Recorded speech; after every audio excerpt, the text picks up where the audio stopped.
para todos los presentes que se encuentran en la Comisión Primera Constitucional, igualmente para quienes se encuentran conectados a través de la virtualidad, muchas gracias.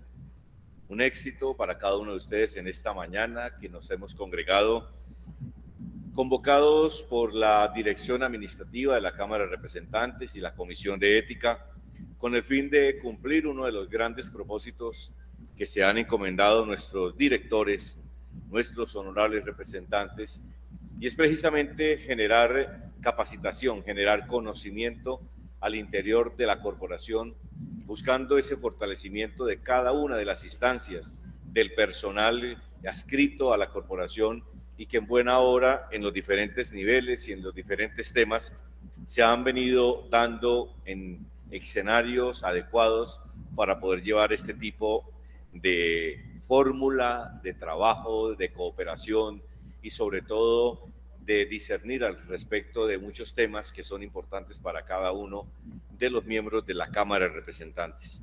En la mañana de hoy queremos compartir con ustedes, en nombre de quienes ya he mencionado y se encuentran al frente de esta labor en comunión con la Dirección de Personal de la Cámara de Representantes, una capacitación en Derecho Disciplinario del Congresista. Ya contamos con la presencia del doctor Juan Carlos Novoa Buendía en este escenario de la Comisión Primera, a quien agradecemos de antemano la oportunidad que nos brindan para podernos reunir y contarles que los temas que se van a tratar hoy está el derecho disciplinario de los congresistas, el Código de Ética y Disciplinario de los Congresistas, Ley 1828 del 2017, competencia de la Comisión de Ética y Estatuto del Congresista a partir de las decisiones de la Sala de Consulta y Servicio Civil del Consejo de Estado, jurisprudencia sobre el derecho disciplinario de los congresistas, modificaciones a la Ley 1952 del 2019, entre otros temas que seguramente ya estarán nuestro profesional, el doctor Novoa, generando para beneficio de todos ustedes. Saludo para el honorable representante, doctor Víctor Joya. Muchas gracias por acompañarnos. Nuestro presidente de la comisión, bienvenido, doctor, por favor, lo invitamos. Y seguirles contando sobre esta convocatoria, sobre esta labor. El doctor Novoa es abogado con más de 20 años en el ejercicio profesional como abogado, egresado de la Universidad Santo Tomás de la ciudad de Bucaramanga, especialista en Derecho Administrativo y Derecho Tributario de la Facultad de Jurisprudencia de la Universidad de Magíster en Derechos Humanos y Derecho Internacional Humanitario de la Universidad Católica de Colombia. En el ámbito profesional se ha desempeñado en el Consejo de Estado en diferentes cargos, en la Procuraduría General de la Nación como secretario privado, procurador auxiliar, procurador delegado para la Sala Disciplinaria, ha sido asesor externo en entidades como el Senado de la República, la Auditoría General de la República, el Ministerio de Justicia, la Agencia Nacional de Minería y la Personería de Bogotá, entre otras instituciones y oportunidades profesionales que ha desarrollado. Pues ya con la presentación formal de los temas y de la hoja de vida de quien nos acompañará, pues quiero ofrecerle la palabra, no sé si el doctor Víctor quiera generar un saludo inicialmente a esta convocatoria, a esta labor, entendiéndose que aparte de los que se encuentran aquí asistiendo a la Comisión Primera, en la virtualidad hay un grupo importante también participando. Con los buenos días, doctor Víctor, muchas gracias por acompañarnos y esta labor tan importante que se realiza.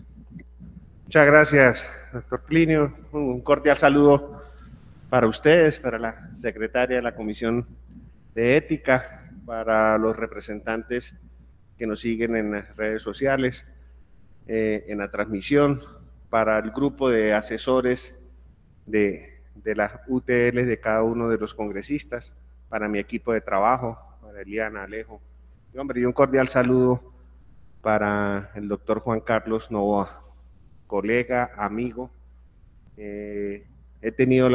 Tuve la oportunidad cuando hice parte de la Procuraduría General de la Nación, conocer el trabajo de Juan Carlos Novoa.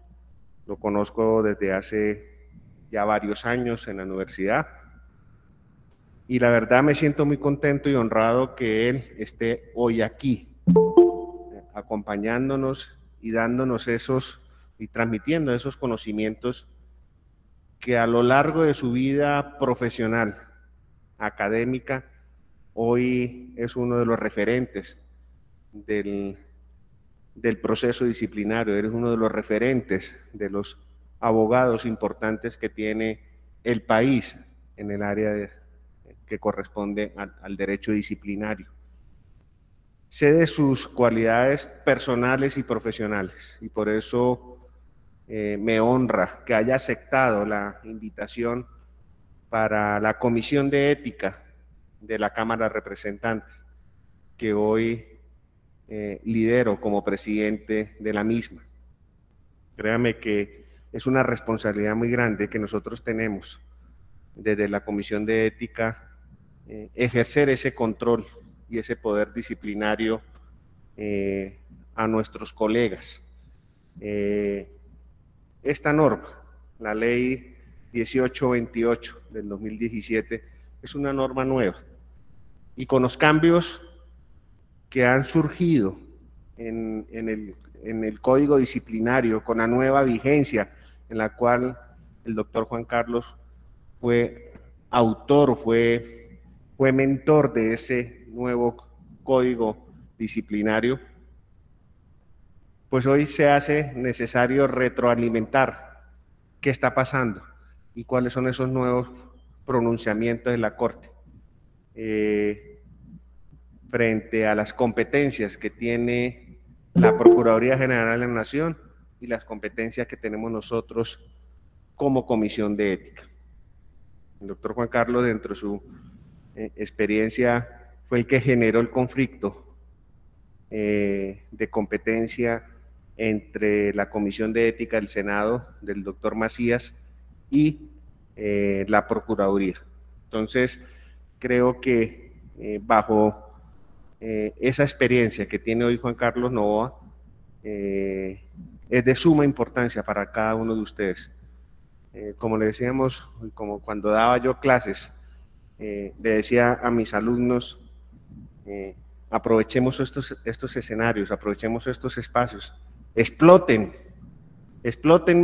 los conocimientos. La invitación que hoy le hago a ustedes, explótenme a Juan Carlos los conocimientos que hoy tiene y que las dudas que podamos resolver hoy nos sirva para aplicar la ley en los fallos y en las decisiones que tenemos que tomar como comisión. Decirle a Juan Carlos que esta es su casa y que nos sentimos nuevamente honrados con su presencia. Muchas gracias y bendiciones para todos. Muchas gracias, doctor Víctor, por sus palabras como presidente de la Comisión de Ética.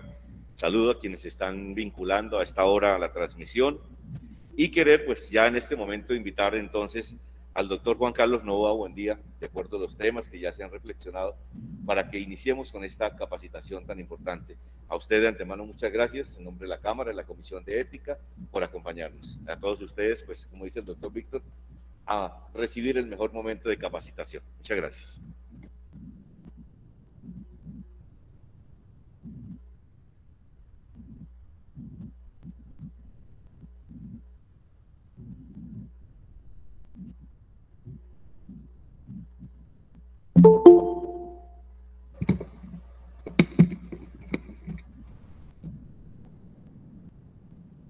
Bueno, muy buenos días. Un cordial saludo al honorable representante Víctor Ortiz, presidente de la Comisión de Ética de la Cámara de Representantes, a la doctora María Teresa Gómez Azuero, secretaria general de la Comisión de Ética de la Cámara de Representantes, al doctor Jonaviud Ramírez, director administrativo de la Cámara de Representantes, por haberme extendido esta generosa invitación. Asimismo, agradezco las generosas palabras del doctor y honorable representante Víctor Ortiz. A los colegas y a los amigos también, un cordial saludo. Y espero que este espacio, como lo decía hace unos minutos el honorable representante, los podamos aprovechar para cavilar y profundizar sobre temas tan importantes y temas tan que requieren más bien de honduras y de especificaciones en donde hay que afilar y donde hay que precisar muchos temas que tienen que ver con el régimen disciplinario de los congresistas. Y de manera inusual, para introducirnos en el tema, de manera inusual me enviaron los temas que tenía que tratar. No me dieron licencia para preparar como yo quisiera la charla. Aquí se me ha ordenado agotar ciertos temas por parte de la Secretaría General de la Comisión de Ética. Y yo soy obediente, entonces me voy a ceñir y he preparado, de hecho, la charla con base en los 4 puntos que me parecen que dan en la médula del tema del régimen disciplinario de los congresistas. Claro está, me tomaré algunas licencias para desviarme sobre algunos temas en donde creo que debemos tener claridad para resolver otros aspectos que de pronto no se ven tan claras con la ley ni con las decisiones que ha tomado recientemente el Consejo de Estado, la Sala de Consulta y Servicio Civil. Entonces, vamos a entrar en materia. Pienso que para poder aprovechar bien el tiempo y esta sesión, pues creo que lo correcto será de mi parte agotar los temas. Tenemos 1 hora y media, agotar los temas en 1 hora y abrir el micrófono para que ustedes cuestionen sobre otros aspectos que me imagino que refulgen del ejercicio que ustedes tienen en este momento en la comisión. Entonces, digamos que para hacerlo mucho más práctico, pues yo haré una exposición teórica sobre el tema y luego abriremos el espacio para algunas preguntas. Entonces, sobre este tema del régimen disciplinario de los congresistas, pues lo primero que hay que decir es que podríamos decir muchísimas cosas, muchísimas cosas. Hoy en día hay asuntos que golpean al derecho disciplinario en general y que, por supuesto, en un efecto cascada, terminan golpeando el régimen disciplinario de los congresistas. Verbigracia, pensemos en un tema nodal en este momento y es el tema de la convencionalidad del poder disciplinario por autoridades administrativas. Que la Procuraduría solucionó, entre comillas, su problema con las funciones jurisdiccionales en la ley 2094, pero a nosotros nos dejó por fuera. Podría mostrarse como una especie de deferencia o especialidad que haya dicho en la ley 2094, el régimen de los congresistas seguirá a cargo de la comisión, pero eso no soluciona de ninguna manera el problema de la convencionalidad. Podríamos detenernos para analizar ese tema, pero a eso no nos vamos a dedicar hoy. A eso no nos vamos a dedicar hoy. De pronto daremos una palabra al final, la manera de excurso sobre este tema. También podríamos analizar con ustedes, que son autoridad disciplinaria, pues la estructura de la falta ético-disciplinaria tal como está concebida en la ley 1828 del 2017, que tiene unas particularidades que no las tiene la ley 734 o la ley 1952, el régimen general, el Código General Disciplinario. Podríamos detenernos en ello, pero tampoco lo vamos a hacer en esta sesión. En específico, podríamos también analizar el tema de la culpabilidad, que la culpabilidad tiene unas concepciones distintas y mucho más profundas que el régimen general disciplinario. A mí me agrada la forma en que se conceptúa en esta ley, la 1828, muchos aspectos que no tiene ni siquiera la ley 1952 ni la ley 734 del 2002, pero digamos que a esos menesteres, a esas profundidades no vamos a llegar, y menos en un tiempo tan corto como el que tenemos hoy de 1 hora y 30. Pero sí les quiero con esto, con esta introducción, mostrarles cómo este régimen disciplinario de los congresistas tiene unos bemoles importantes y diferentes que lo hacen especial respecto al régimen general de los servidores públicos y sobre los cuales es necesario cavilar y surcir con gran filigrana cada uno de esos aspectos.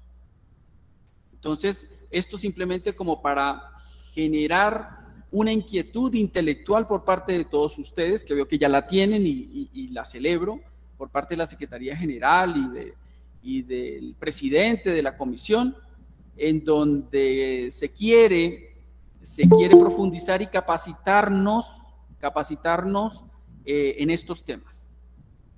Pues bien, esto a manera de introducción.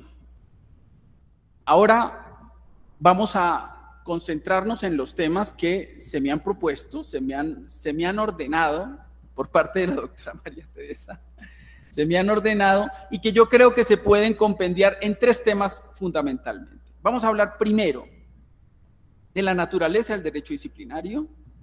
No vamos a hacer aquí una exposición teórica y ladrilluda sobre el tema, pero sí es necesario tener unas premisas claras sobre el tema para resolver muchos problemas prácticos que yo creo que hoy se nos están presentando.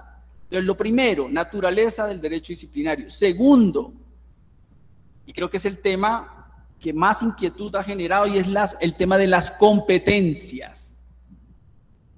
¿Quién es competente para disciplinar a los congresistas? ¿La comisión, las comisiones de ética de Cámara y Senado? ¿O la Procuraduría? ¿Quién y cómo o en qué circunstancias? Ese es el segundo tema sobre el cual vamos a cabalgar. Y uno tercero es dejar planteados algunos retos de cara a la reforma al Código General Disciplinario, la Ley 2094 del 2021, de hace unos pocos meses. Retos que tienen que ver obviamente con el tema de la convencionalidad, por supuesto, sobre las funciones jurisdiccionales que no tenemos, hoy día no tenemos, y disciplinamos a congresistas elegidos popularmente. Y el tema de la garantía de la imparcialidad. Vamos a decir unas 3 palabras sobre el tema. Yo creo que en una hora vamos a tratar de sobrevolar panorámicamente sobre estos temas y vamos a llegar a algunas honduras que creo que son necesarias para comprender mejor esto. La regla aquí de esta charla es transitar de lo general a lo particular. Y como lo enseñaba Aristóteles, de lo simple a lo complejo. De lo simple a lo complejo. Pues bien, primer tema, naturaleza del derecho disciplinario, y aquí vamos a tratar varios puntos. Como ustedes son un auditorio cualificado, no se enfrentan por primera vez ante este tema, pues voy a dar por contados muchos aspectos para no detenerme tanto en ellos y vamos a ir avanzando sobre este tema. Ahora, como les digo, vamos a tener al final una sesión de preguntas para ver cómo retroalimentamos esta sesión. Pues bien, para determinar la naturaleza de algo, la filosofía en general nos enseña que cada cosa tiene 4 causas. La causa que en cierto modo, o mejor dicho, la que determina la naturaleza de algo, la esencia de algo, es la causa final, es decir, su finalidad. Y vamos a detenernos entonces, vamos a apuntarle inmediatamente a la causa final del derecho disciplinario. ¿Cuál es el fin del derecho disciplinario en general? Lo leo, es la protección de la función pública. Así de sencillo. La protección de la función pública. Y en esto me respalda, por supuesto, las decisiones que al respecto ha tomado la Corte Constitucional, sobre todo, en donde la Corte, para hacerlo mucho más ameno, yo he escrito la ponencia que les estoy dictando y se las compartiré en su momento para que ustedes la compartan, porque aquí están las citas, las sentencias, las referencias que estoy haciendo. No es una invención mía, ni capricho mío, sino que todo estaría soportado en decisiones, sobre todo de la jurisprudencia. Entonces, a decir verdad, la Corte Constitucional, en varias de sus sentencias, solo por referenciar una que los invitaría a leer, la C037 del 2003, define la función pública y además dice que el derecho disciplinario tiene por objetivo, por finalidad, proteger la función pública. Esto es muy importante. ¿Por qué? Porque, contrario a lo que piensan muchos sobre este tema, el derecho disciplinario o la finalidad del derecho disciplinario no está en la imposición de sanciones. La sanción es una contingencia que se da en la finalidad o en el cumplimiento de la finalidad de proteger la función pública. ¿Esto qué quiere decir? Que siendo la finalidad la función pública, si se impone la sanción resulta ser un aspecto accidental dentro de esa finalidad. No estamos, o el derecho disciplinario no está fundado para castigar ni para sancionar, sino para proteger la función pública. Que en su protección venga accidentalmente la sanción, eso es otro tema, ¿de acuerdo? Porque muchas veces escucho yo a varios colegas hablando de que el derecho disciplinario está hecho para sancionar, y no es así. La sanción viene, claro, por supuesto, cuando hay una afectación al deber funcional, pero eso no es verdaderamente lo que interesa. Lo que interesa es realmente la protección de la función pública. Entonces, teniendo claro la finalidad, debemos concentrarnos en ese fin que determina el derecho disciplinario. Y sobre la función pública se puede decir muchas cosas porque es un término análogo, es decir, que puede derivarse de él varias concepciones. Es como el derecho. Por el derecho podemos entender analógicamente la ley, podemos entender analógicamente como el objeto de la justicia, podemos entender como derecho la reclamación subjetiva o particular de una persona respecto a un caso concreto. Es un término análogo, no es unívoco como otros, como por ejemplo el de la persona humana, solamente tiene un solo concepto. Y tampoco es equívoco, como por ejemplo el gato puede ser el animal o el gato es el instrumento para... Estos son clases elementales de filosofía. Se nos enseña que es un término análogo en donde guardan relación con un mismo concepto, pero tiene distintas definiciones. Eso es la función pública, un concepto con varias definiciones. Podremos significar con función pública la estructura misma del diseño del Estado, pero eso no es lo que nos interesa. ¿Cuál es el concepto de función pública que nos interesa? La función pública se define, mis queridos amigos, como aquel ejercicio de la autoridad inherente del Estado, que en términos de la ley se traduce como aquellas actividades propias de los órganos del Estado que permiten el cumplimiento de los cometidos estatales. Definición de la sentencia C037 de 2003 de la Corte y del artículo 53 modificado por la 1474. Artículo 53 de la ley 734. Cuando define el régimen de los particulares, dice cuáles son los particulares que le interesan y define qué es la función pública. Acuérdense de eso. Pero sobre este tema que podríamos detenernos y sacar provechosas reflexiones, porque muchas veces nosotros confundimos función pública con servicio público. Y son dos concepciones totalmente distintas. ¿Dónde está la distinción? En esa sentencia C037 del 2003. ¿Qué es la función pública? Son aquellas prerrogativas inherentes a los órganos del Estado.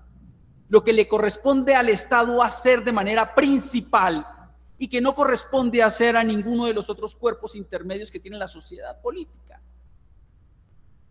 Contrario a lo que ocurre con el servicio público, en donde el Estado no tiene la prerrogativa o la exclusividad de su prestación. De hecho, hoy vemos cómo los servicios públicos son prestados en su mayoría por los particulares.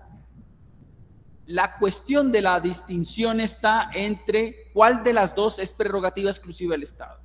La justicia, por más que particulares la ejerzan en algunos casos, los notarios, los tribunales de arbitramiento, es una función pública, porque ellos lo dictan o dictan justicia a nombre del Estado.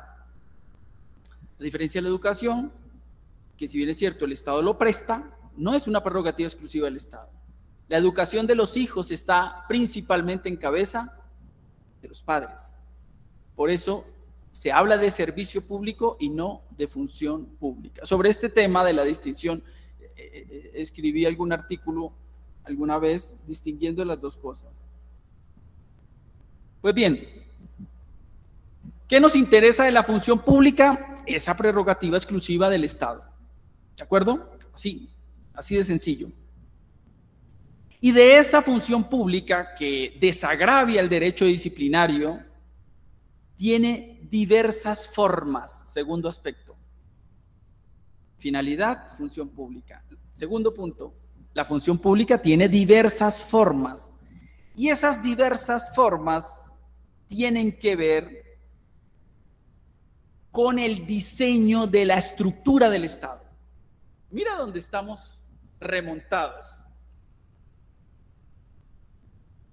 La estructura del Estado moderno se caracteriza por la tridivisión del poder público. Una rama ejecutiva, legislativa y judicial. Y cada rama del poder público, atomizada dentro de esa concepción moderna, montesquiana del poder, tiene cada una función pública que ejerce de manera exclusiva, como prerrogativa exclusiva de cada rama del poder público. Entonces, tenemos a una rama ejecutiva ejerciendo una función pública administrativa, que es la más gruesa.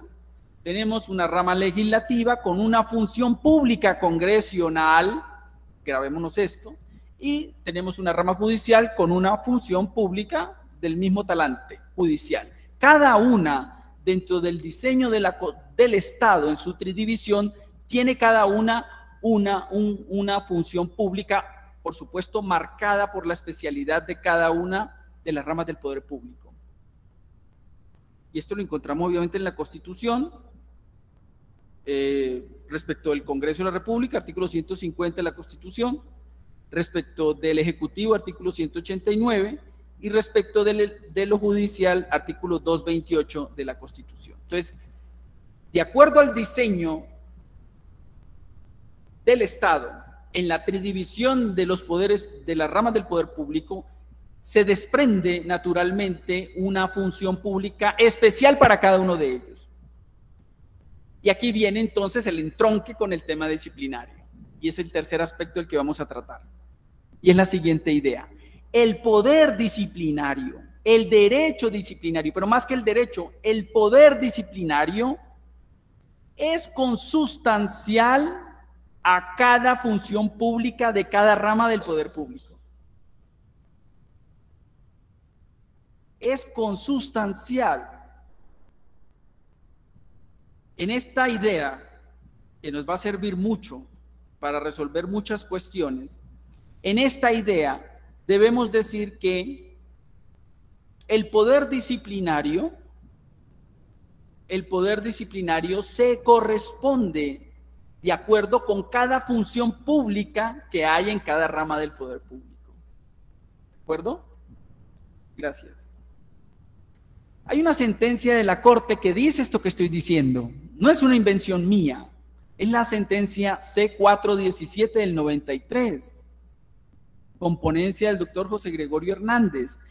Es una idea medular para comprender el territorio del poder de las comisiones de ética frente a los congresistas. Pero ya vamos a ir llegando a eso.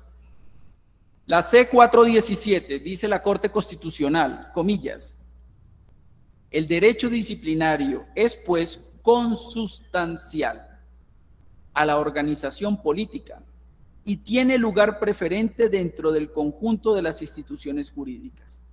¿Qué significa que el derecho disciplinario es consustancial a la organización política? Pues es lo que les estoy explicando, es consustancial, hace parte de la sustancia de cada función pública, de cada rama del poder público. Entonces, la rama ejecutiva, la legislativa y la judicial tienen como herramienta para desagraviarse cada una el poder disciplinario.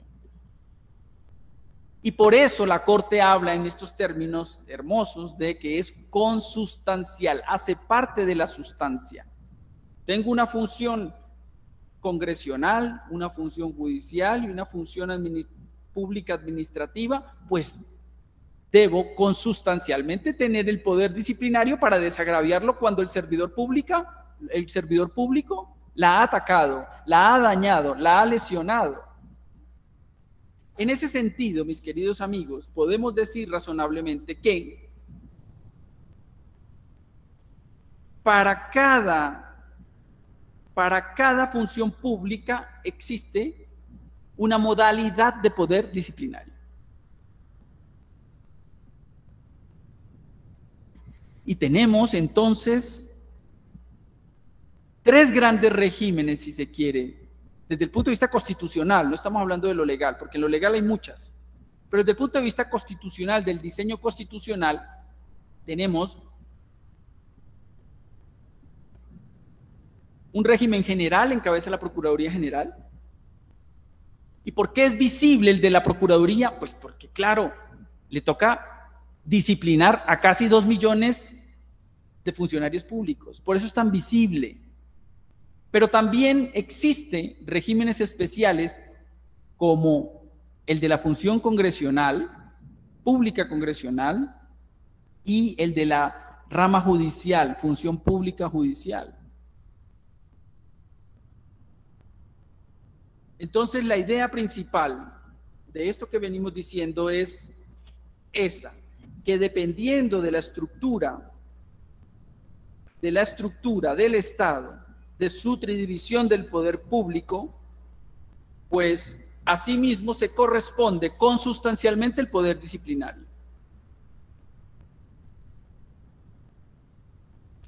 Entonces, de acuerdo a estas tres premisas de esta primera parte general, podemos ir descendiendo a la segunda parte de nuestra charla, que tiene que ver con las competencias. Y para eso vamos a transitar por varios puntos. Vamos a hablar, por supuesto, de lo que ocurría antes de la Ley 1828 del 2017 y luego con la Ley 1828 y todos los aspectos que se generan con la entrada en vigencia de esta ley. Por lo menos podremos hablar de 7 puntos. 7 puntos.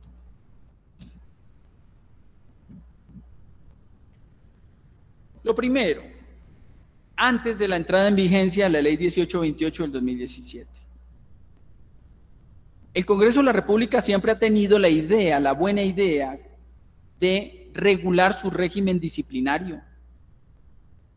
El artículo 185, cuando habla de la inviolabilidad parlamentaria, a renglón seguido, al punto seguido dice, salvo el régimen disciplinario que se establezca para ello. Entonces digamos que desde la Constitución del 91, desde el año 91, el constituyente previó este régimen especial, disciplinario. Lo que pasa es que no se había podido más bien reglamentarlo. Había habido un primer ensayo en el 2005, ustedes lo recordarán bien, el proyecto de ley 237 del 2005, y en Cámara y el 55 en Senado, ¿sí? Y que la Corte lo tumbó en la sentencia C482 del 2008. Hubo un primer intento y pues se dejó así. Yo creo que justamente después del 2008, y no es porque estuvimos en esa administración, pero en la Procuraduría hubo un tiempo donde se disciplinó fuertemente, muchos elegidos popularmente, tanto así que hubo uno que, como ustedes bien conocen, puso el grito no en el cielo, sino en la Comisión Interamericana de Derechos Humanos, y le copiaron. ¿Por qué digo ese término vulgar de que le copiaron? Porque previamente a él había habido otros casos de otros gobernadores, de otros alcaldes que también habían buscado el amparo de la convención, pero nunca fueron oídos. Solamente hasta ese caso fueron oídos para incluso cambiar de postura, porque cuando tengamos oportunidad de analizar la sentencia del 8 de julio del año pasado de la Corte Interamericana, vamos a entender cómo la Corte cambió, y cambió no en buena forma su método de interpretación, que es lo que me parece más grave. Pero bueno, al margen de ese desahogo, continuemos.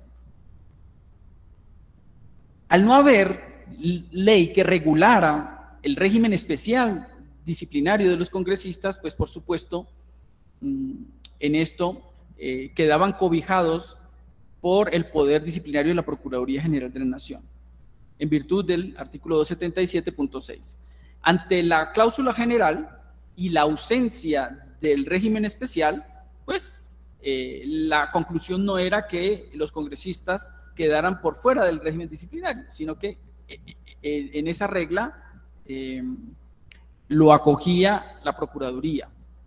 Entonces, antes, pues no había discusión, salvo la discusión que, como ya hemos hablado, la discusión de la convencionalidad del poder disciplinario, de que ninguna autoridad administrativa puede restringir derechos políticos de los elegidos popularmente. Salvo ese reparo, no había ningún reparo de que la Procuraduría tenía competencia sobre todos los elegidos popularmente, inclusive los congresistas. Pero viene la ley 1828 del 2017.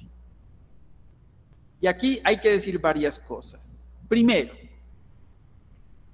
la ley 1828 de buena forma establece que es un régimen especial disciplinario. Esto lo dice el epígrafe de la ley, el mismo epígrafe de la ley,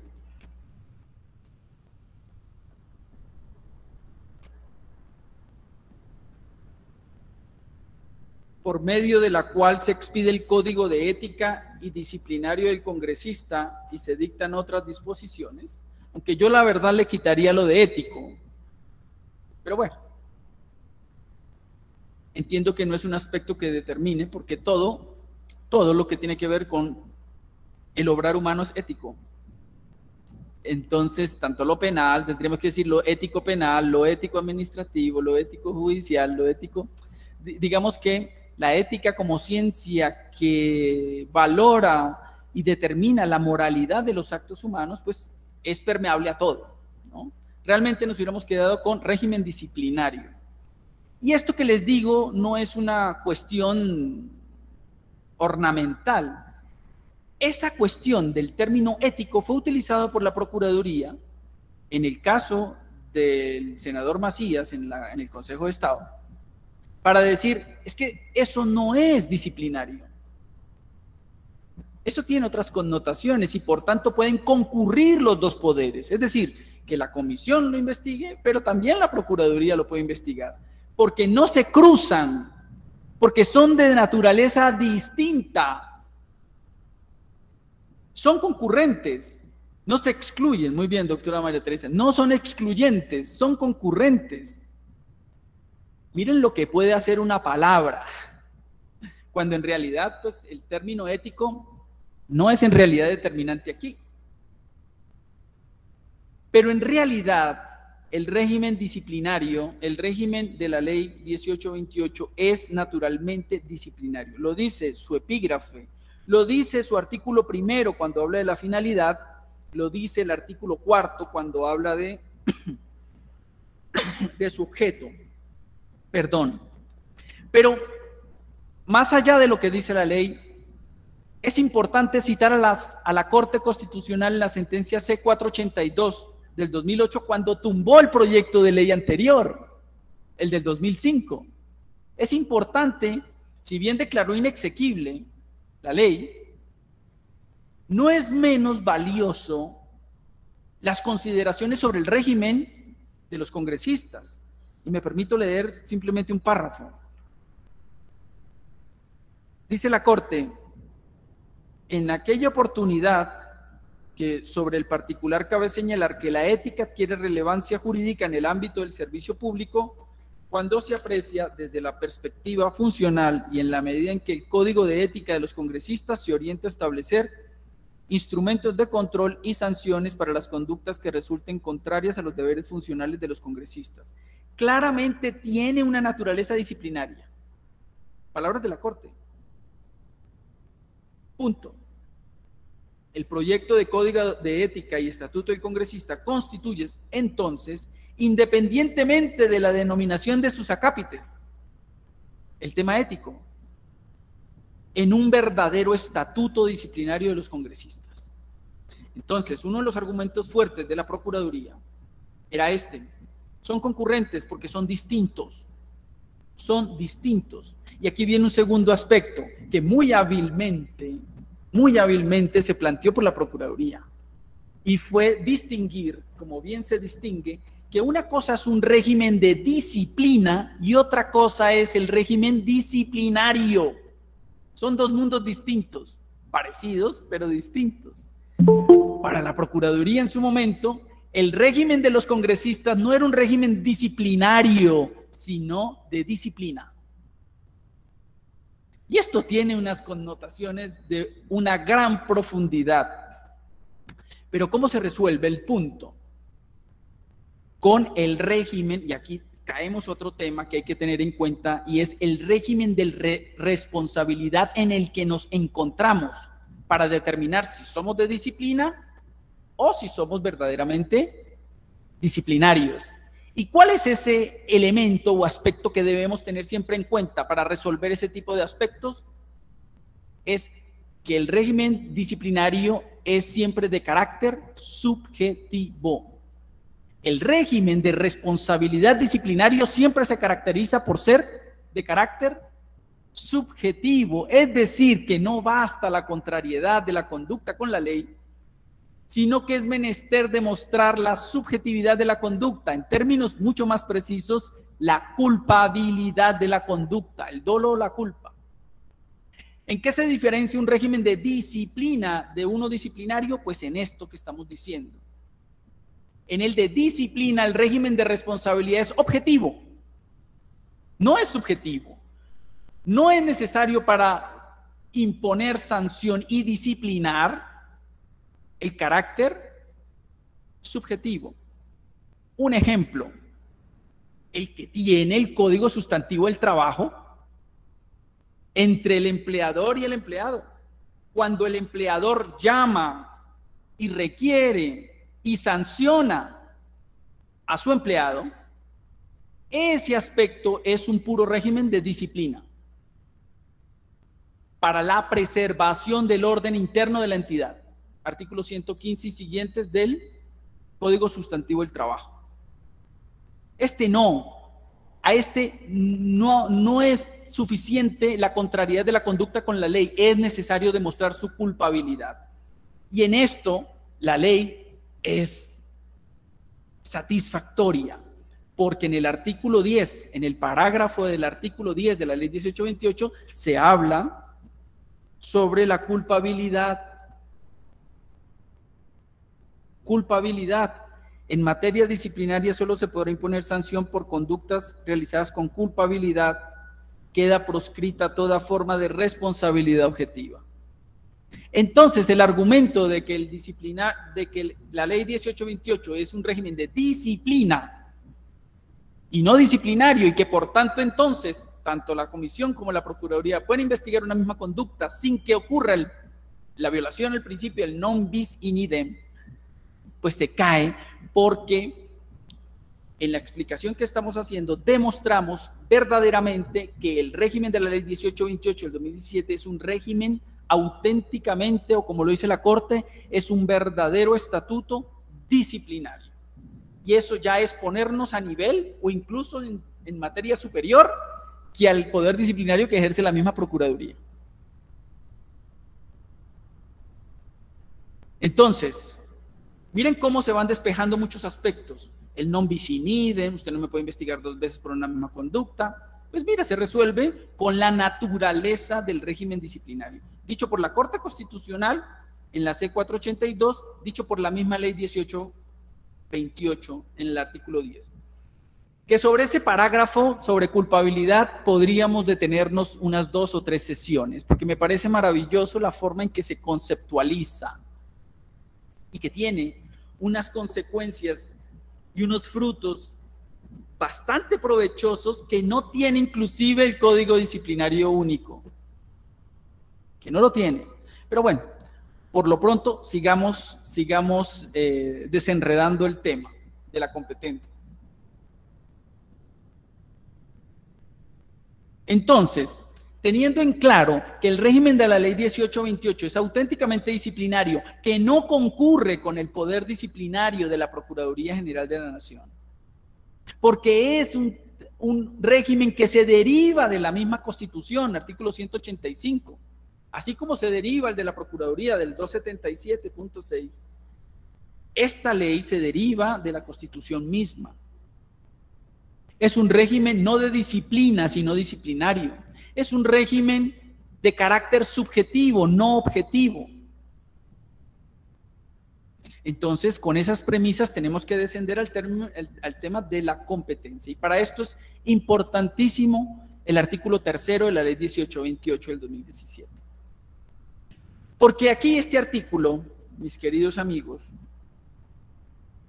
ámbito de aplicación, el legislador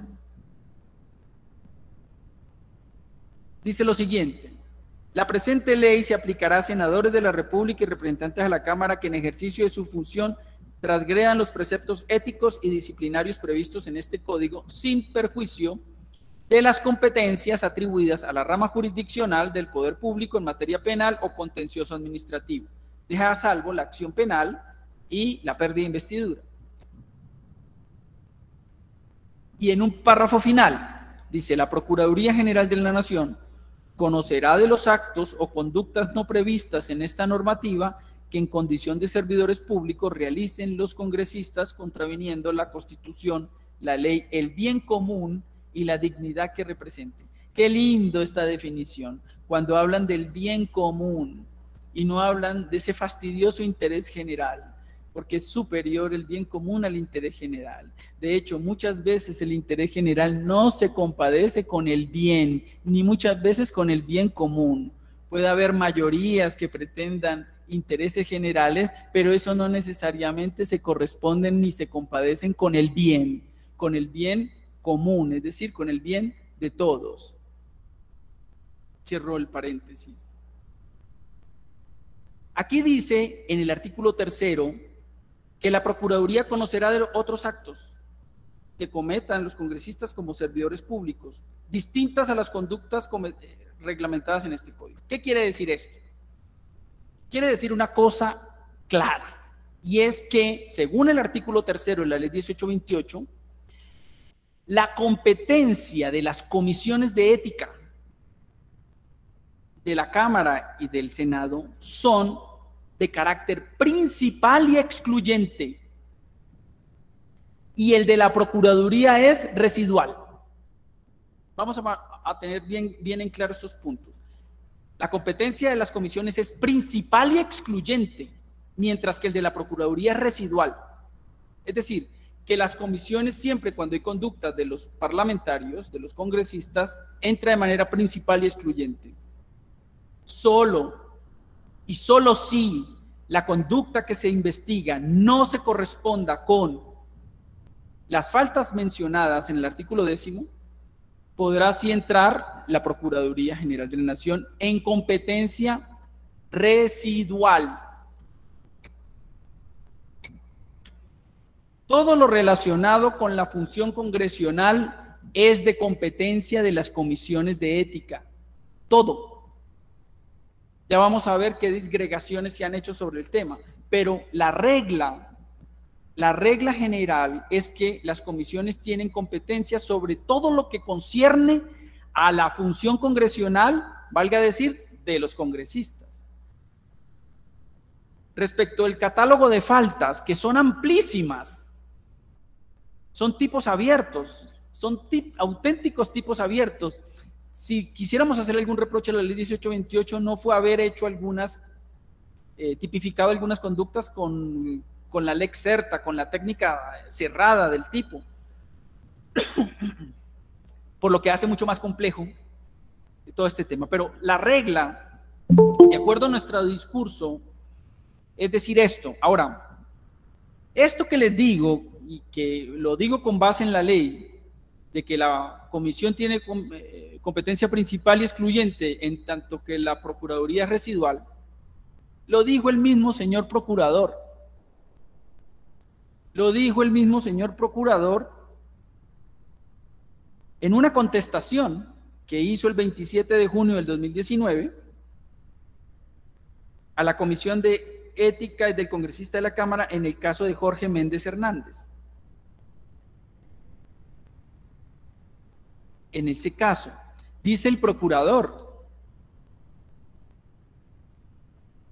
para este despacho, para el procurador, la norma, se refiere al artículo 3º que estamos comentando, no se presta a equívocos. La competencia de la Comisión de Ética y Estatuto del Congresista es específica y está puntual y exclusivamente referida a las 9 conductas descritas en el artículo 9 de la ley 1828. La competencia de la Procuraduría General de la Nación, en cambio, es residual. Lo dice el mismo Procurador General. Y recae sobre todo comportamiento que represente falta disciplinaria mientras no esté previsto como falta a la ética del congresista por la misma ley. Sencillo. Sencillo. La comisión, todo lo que concierne a la ley 1828, lo que esté por fuera, Procuraduría. Sencillo. Ahora bien, el tema se complica. Porque la Procuraduría, en su defensa, en el caso del senador Macías, dio con otra tesis, ya no con el tema de que el régimen de los congresistas es de disciplina y el de ellos disciplinario, sino que aceptando ya que las dos son disciplinarios, establece una relación de género y especie, diciendo que el de la Procuraduría General y el de la Comisión es especial, y que por tanto pueden converger los dos, pueden concurrir los dos. Entonces, por otro camino, trata la Procuraduría de arrogarse la competencia. Y para eso utilizó una sentencia de la Corte en el caso de los abogados que litigan, pero que a su vez son servidores públicos. Abogados contratistas, perdón, que litigan en las entidades públicas, perdón, y que en una sentencia de la Corte, pues se dice que son concurrentes. En la C899 del 2011.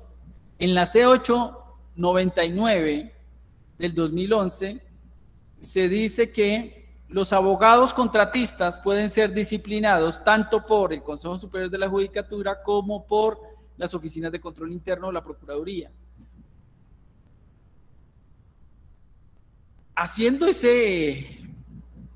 referencia, la Procuraduría pretende decir que la Procuraduría puede investigar la conducta de un congresista, así como también lo puede hacer la Comisión de Ética sin que haya problemas de competencia. Pero claro, lo que pasa es que en el ejemplo que trae a cuento la Procuraduría con la sentencia C899, ahí el abogado cuando se disciplina por el Consejo Superior de la Judicatura no se busca en ese régimen jurisdiccional disciplinario la protección de la función pública, sino la protección de la profesión, de la ética profesional. Son dos cosas distintas. Aquí estamos hablando frente a un mismo objeto, que es la función pública y en específico la función pública congresional propia de la rama legislativa. Entonces, se explicó en su momento que es un caso que no tiene asidero para hacer esa distinción. Ahora, si se aceptara la tesis de la Procuraduría, pues se tendría que decir que en los regímenes especiales que tienen los militares, los policías, los funcionarios judiciales, los notarios, pues además de ser disciplinados especialmente por su régimen especial, también podría hacerlo la Procuraduría. Y eso sí, se cae de su peso ese planteamiento. Entonces, digamos que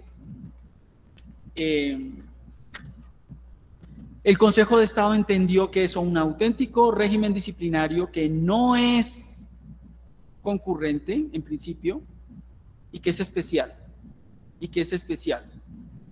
Entonces, de acuerdo con la ley y de acuerdo con lo que dijo el Procurador General en su momento, la comisión tiene una función principal y excluyente y la Procuraduría residual. Es decir, que no se cruzan de ninguna manera. Y tan no se cruzan que por eso es que existe el conflicto negativo de competencias en la ley 1828. ¿Qué significa que en la ley 1828 exista el conflicto negativo de competencias? O que es la comisión o es la Procuraduría, pero no hay concurrencia. Eso es lo que significa conflicto negativo de competencias. O es usted o soy yo, pero no podemos los dos. El artículo 23 de la ley 1828 establece esa figura. Entonces, no puede haber concurrencia de competencias. Pues bien, vamos ahora a lo que interpreta, esa es nuestra lectura, pero vamos a ver ahora lo que interpreta el Consejo de Estado en su sala de consulta y servicio civil. Y vamos a tener de referente dos decisiones, la del senador Macías y la del senador Eduardo Pulgar. ¿De acuerdo? Que hay dos o tres cosas interesantes. Lo primero, y para ahorrarnos mucho terreno, en la decisión del senador Macías, bueno, aquí valga decir una cosa que luego vamos a retomar. En los dos casos es el mismo ponente, ¿no? En los dos casos es el mismo ponente y hay unas cosas que se dicen en unas y que no se dicen en otras. En la del senador Macías, contrario a lo que hemos venido explicando, el Consejo de Estado nos da gran parte de la razón en este tema, pero establece un camino gris, confuso, que yo creo que ese es el que de pronto nos puede generar inconvenientes. Dice que hay tres ámbitos de competencia. El primero, el que tiene que ver con los votos y opiniones, que es función congresional. Sí, porque yo no expido votos u opiniones por fuera de la función congresional. No, hace parte de la función congresional, pero hace esa distinción, no entiendo para qué o por qué. Tal vez para resolver el caso en concreto. Pero realmente dice el Consejo de Estado, por votos y opiniones, es competencia principal y excluyente de la comisión, de las comisiones. Todo lo que tenga que ver con votos y opiniones tiene que ver con o es reserva, es exclusivo de las comisiones de ética de Cámara y Senado. Segundo ámbito, en lo que tiene que ver con la función congresional, tal vez en lo que no tenga que ver con votos y opiniones, en lo demás, dice la Procuraduría, dice el Consejo de Estado, que la comisión tiene competencia, pero concurrente con la de la Procuraduría. ¿Y por qué concurrente? Porque le permite a la Procuraduría ejercer poder preferente. Y sobre eso vamos a detenernos un poco porque a mi modo de ver no cabe el poder preferente. No cabe. No cabe por su naturaleza, por la naturaleza misma del poder preferente. ¿Qué es el poder preferente? De acuerdo a su naturaleza no cabe. Y también por la decisión de Eduardo Pulgar, en donde el Consejo de Estado se le olvidó decir eso. Segundo aspecto. Entonces sigamos con la del senador Macías. Una zona gris, función congresional, comisión y procuraduría si ejerce el poder preferente. Y un tercer aspecto, no función congresional, procuraduría, que eso en cierto modo se compadece con la parte final del artículo 3º de la ley 1828, que es lo residual. Lo que no tenga que ver con la función pública congresional, eso sí, procuraduría investigue. ¿Qué vale la pena analizar? Pues el segundo ámbito, donde estamos las dos, comisión y procuraduría. Eso es lo que vale la pena. Entonces, lo primero que hay que decir, una consideración, volvamos a elevar el discurso para aterrizar en la respuesta. El poder disciplinario en Colombia y universalmente se caracteriza por ser un control interno y excluyente. Es decir, que la administración sea la misma administración quien purgue los malos actos de sus propios funcionarios. ¿Sí? Vulgarmente diríamos, la ropa sucia se lava en casa. El poder disciplinario está concebido por naturaleza, por regla general, como un control interno y excluyente. Cada entidad, por tanto, de acuerdo con la Constitución, el 209, manda tener una oficina de control interno disciplinario. No por otra razón la Constitución manda eso, porque de acuerdo a la concepción universal del poder disciplinario, el poder disciplinario es para que internamente cada entidad expulgue los malos actos de sus funcionarios. Por eso la Constitución manda que en cada entidad exista una oficina de control interno disciplinario. Esa es la regla. Y a la regla le cabe una excepción. Y es el control externo que se puede hacer. Pero como toda excepción, y en este caso la excepción va para el control externo que se puede hacer, debe ser expreso. Toda excepción a la regla debe ser expresa. ¿No es cierto? No podemos establecer excepciones a la regla de manera analógica ni por interpretación extensiva. No. Tiene que ser expreso. Pues bien, esta misma estructura se aplica al poder preferente. Que el poder preferente es un control externo. Claro, es un control externo a las oficinas de control interno y en donde se prefiere el externo que el interno. Pero esa excepcionalidad, como lo hemos venido hablando, debe ser expresa, debe estar autorizada por la ley. Si la ley no lo establece, no cabe el poder preferente. Por eso es que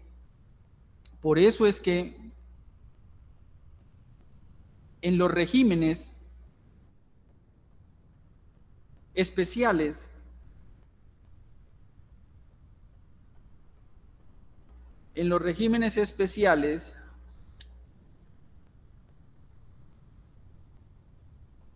existe de manera expresa el poder preferente.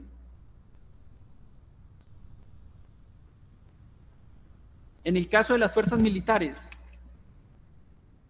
por ejemplo, el artículo 54 de la ley 1862 del 2017 dice: titularidad de la potestad y de la acción disciplinaria. Dice: la potestad disciplinaria corresponde al presidente de la República, el ministro de la Defensa y a las fuerzas militares, sin perjuicio del poder disciplinario preferente de la Procuraduría General de la Nación. Es expreso. En la Policía Nacional, artículo 1 de la ley 1015 del 2006, comillas, titularidad de la potestad disciplinaria. El Estado es el titular de la potestad disciplinaria, sin perjuicio del poder preferente de la Procuraduría General de la Nación. Excepción, expreso. En el tema de los notarios, artículo 59 de la ley 734 del 2002, dice: órgano competente. El régimen especial para los notarios se aplica por la Superintendencia de Notariado y Registro como órgano de control especial, con todos sus requisitos y consecuencias, sin perjuicio del poder preferente de la Procuraduría. ¿Qué quiere decir esto? Que de acuerdo al esquema que hemos planteado, a la naturaleza del poder disciplinario, que es por regla general, de carácter interno y excepcionalmente externo, esa excepcionalidad externa debe ser expresa. ¿Esto qué quiere decir? Que el poder preferente para que pueda aplicarse en un régimen especial debe ser expreso, debe ser permitido por el propio legislador. Y la ley 1828 del 2017 no lo establece. ¿Y por qué no lo establece? Porque eso es coherente con el artículo 3º que dice que la comisión es principal y excluyente y la procuraduría residual. Por eso es que no cabe.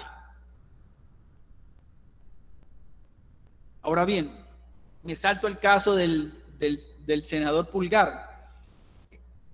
Vale la pena decir que es el mismo ponente. Cuando explica y reitera la jurisprudencia del caso del senador Macías, no dice que la Procuraduría tenga poder preferente respecto de las funciones congresionales. No lo dice. No lo dice.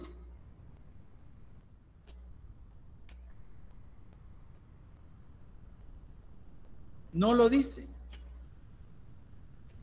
Si uno quisiera ser estricto, pues, de acuerdo a esta interpretación,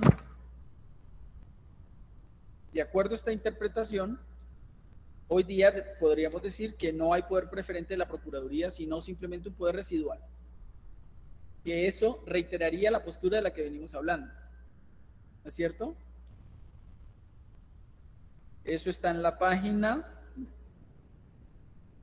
48 del caso del senador Pulgar. Simplemente reitera los 3 escenarios, pero no dice que en el segundo la Procuraduría tenga poder preferente. Se lo voló. Cosa que sí dijo en el caso del senador Macías, y que en su momento, en la audiencia pública que tuvimos en la sala plena del Consejo de Estado, se explicó que no podía haber poder preferente. Porque ya en últimas la Procuraduría, cuando veía que iba a perder el asunto, quiso salvar el caso diciendo entonces que la comisión tenga competencia, pero yo ejerzo el poder preferente. Y por eso fue que se argumentó en su momento que el poder preferente, como figura excepcional dentro de la concepción de lo que es el poder disciplinario, debería ser expresa. Y la ley especial no lo establece. Uno muy bien podría decir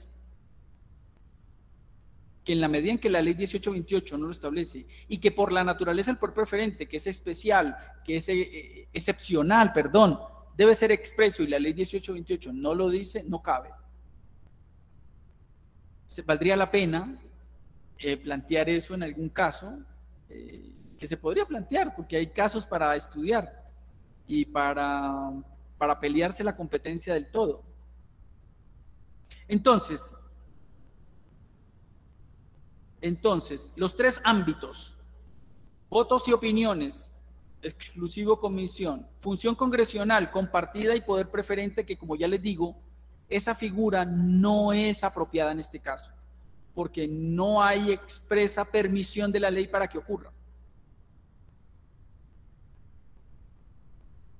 Y tercer elemento, bueno, y el tercer, lo no congresional, pero un tercer argumento, perdón, para decir por qué no cabe el poder preferente. Y es que está visto y hay antecedente en nuestra juridicidad que el poder preferente de la Procuraduría no es absoluto, es relativo. Y hay una sentencia que vale la pena revisar por ustedes, en donde dice esto que les estoy diciendo. La sentencia C948 del 2002, cuando en la relación de la Procuraduría con el régimen de la rama judicial, Consejo Superior de la Judicatura, hoy Comisión Nacional de Disciplina Judicial, en esa relación de la función pública judicial respecto de la función pública administrativa, poder de Procuraduría, poder disciplinario del Consejo Superior de la Judicatura, hoy Comisión Nacional de Disciplina, en esta sentencia la Corte Constitucional da un viraje bien importante que me voy a permitir leer. Bueno, es larga la cita, la tengo acá en el documento que se les voy a participar, y que dice lo siguiente, para concluir: porque se planteó lo mismo, decir, venga, alguien con buen sentido dijo, venga, ¿cómo así que la Procuraduría puede por poder preferente ir y traerse un proceso contra un juez o contra un fiscal? No, eso es propio de la judicatura. Volvemos al concepto inicial. El poder disciplinario es consustancial a cada una de las funciones de las ramas del poder público. Cada rama mate sus pulgas dentro de su poder disciplinario. Entonces alguien con ese sentido dice, no, la Procuraduría que no pueda ejercer poder preferente respecto de asuntos judiciales. Entonces dice la Corte,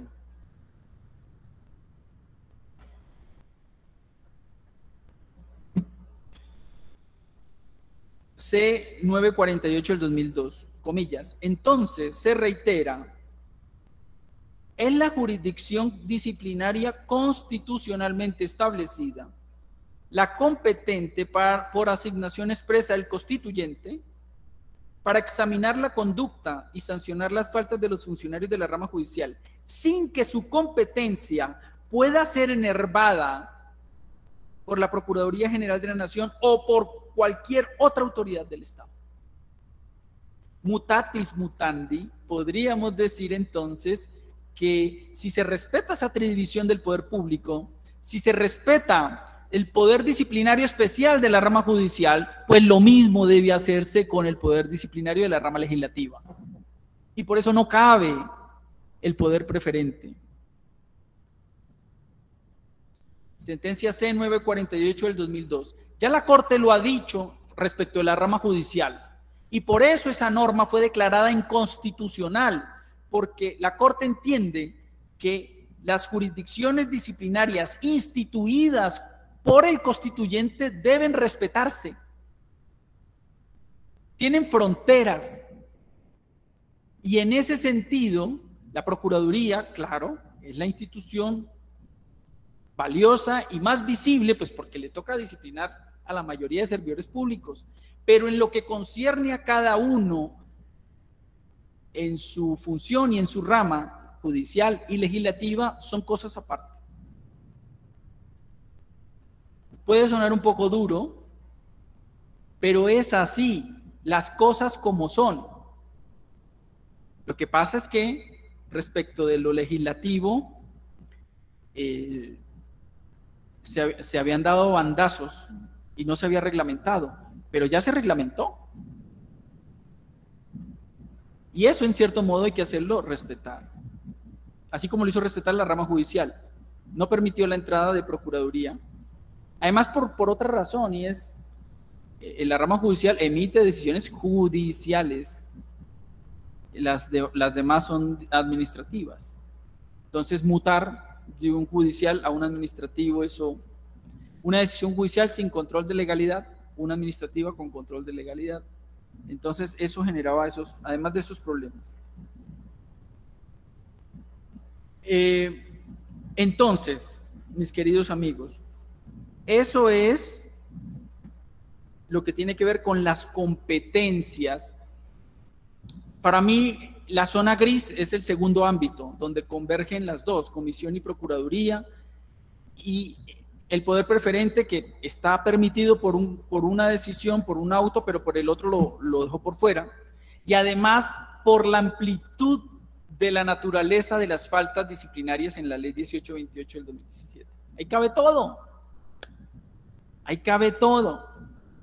Ahora, volvamos. Tercer aspecto, en lo que no tiene que ver con la función congresional. Dice el Consejo de Estado, eso es exclusivo de la Procuraduría.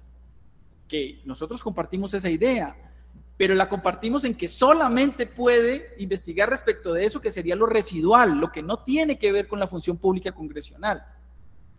Y aquí en el fallo del senador Pulgar, el Consejo de Estado hace una distinción profunda e interesante entre lo que es cargo y función. El deber funcional implica las dos cosas: el ejercicio de las funciones, del manual de funciones, pero también el ejercicio del cargo, de la investidura, de la chaqueta, si se quiere. Entonces, en lo que concierne al ejercicio de la chaqueta del congresista, de su investidura, solo le corresponde a la Procuraduría. En todo lo demás, creeríamos que tiene que ver las comisiones de ética. Las comisiones de ética. Hace una distinción, para que lo lean, en la decisión del senador Pulgar, el Consejo de Estado hace una distinción entre cargo y función, que sí, es cierta, aunque a veces hay cosas que por la misma investidura de los congresistas, eso puede ofrecer algunos problemas por la dinámica del ejercicio de su función, porque hay muchas veces que su función puede confundirse con el ejercicio del cargo. Hay otras cosas que no, obviamente. Esto me hace acordar de un caso en la Procuraduría del senador Merlano, que sí, evidentemente, no estaba en ejercicio de funciones como tal, pero sí ejerció indebidamente su investidura. Y ahí sí se entiende muy bien. Pero hay otros casos en los que no. Y ahí es donde valdría la pena surcir y decantar cada caso en concreto. Tercer tema, para terminar mi charla y abrir el micrófono para preguntas. Retos frente a la Ley 2094 del 21, frente al nuevo Código General Disciplinario.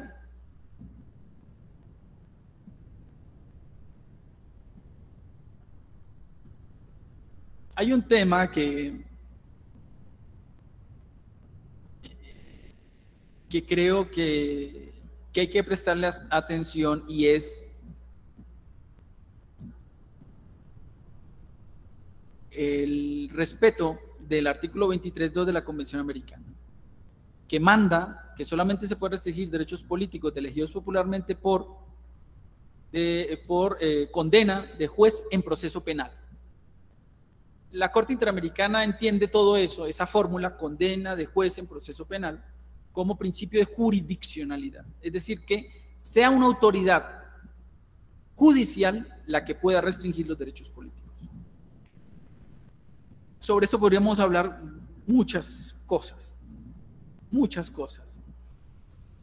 Es un tema que está pendiente porque la Ley 2094 trató de darle una solución que, a mi modo de ver, no va a ser de la satisfacción de la Corte Interamericana. A juzgar por el auto que le negó las medidas cautelares al senador Petro el 24 de junio de este año, hace 2 meses. El senador pidió que se detuviera el trámite de la Ley 2094, alegando medidas cautelares ante la Corte Interamericana por la razón de que no se le había consultado a él la ley. Entonces, como no se le consultó a él primero la ley, eso lo revictimizaba y que por tanto había lugar a que la Corte mandara al Congreso suspender el trámite de la ley. La Corte, con buen sentido, le dice: mire, no, eso no da para una medida cautelar, se la negó, pero lo que me llama la atención de ese auto es que la Corte Interamericana, enmendando la plana, porque es la primera vez que se pronuncia luego de la sentencia del 8 de julio del año pasado, enmendando la plana, dice: es que yo ordené esto.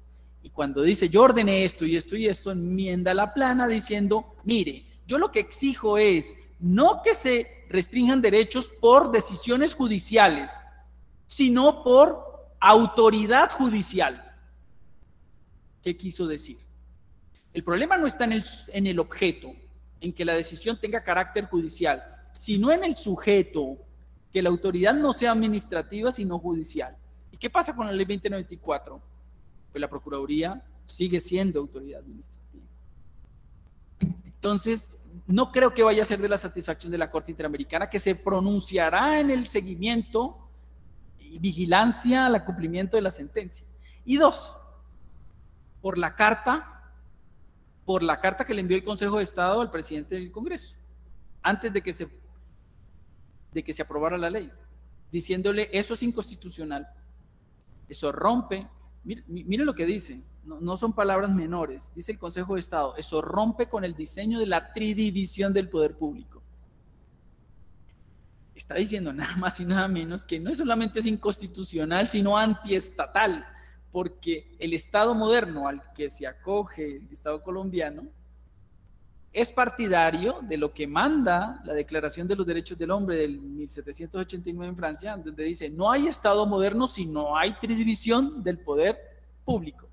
Entonces, ¿qué le está diciendo? Es que esto ni siquiera atenta contra la Constitución, está atentando contra el propio Estado, contra el propio diseño del Estado.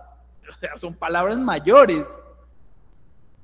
Yo no sé qué va a decir la Corte Constitucional, pero por punta y punta, muy probablemente este tema va a ser muy discutido y de pronto no vaya a tener buen futuro.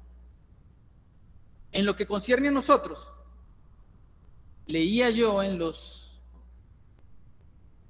intervención que hizo el señor presidente del Congreso en el caso del senador Pulgar, que no era necesario el tema de la convencionalidad, o mejor dicho, que tal como está hoy la 1828 es convencional porque las sanciones no son de destitución ni inhabilitación. Entonces no restringen derechos políticos, pero es que la suspensión también tiene efecto, si bien no es inhabilitante, sí restringe el derecho. Claro, por supuesto. Entonces, es un problema y por eso no voy a dar la solución aquí. La idea es que me vuelvan a invitar, porque no quiero agotar todo, porque sería imprudente de mi parte. Tengo que ser un poco inteligente para que me vuelvan a llamar. Es un reto, por eso les dije, reto, no soluciones, reto, ese tema de la jurisdiccionalidad. Y segundo, que yo sobre el segundo sí puedo dar algunos visos de solución, y es el tema de la garantía de la imparcialidad, es decir, la división de roles de investigación y juzgamiento que hoy día no se están haciendo en la comisión. Bueno, en cierto modo, podrían no aceptarse esa división de roles. En realidad, la garantía de la imparcialidad, la Corte Interamericana la confunde con la garantía de la independencia. Una cosa es la imparcialidad y otra cosa es la independencia. La imparcialidad es el buen juicio respecto a un caso concreto. Que no hayan cuestiones subjetivas, ni preconcepción del asunto, ni predefinición de la solución, ni cercanía, ni parentescos con las partes, bueno, en fin.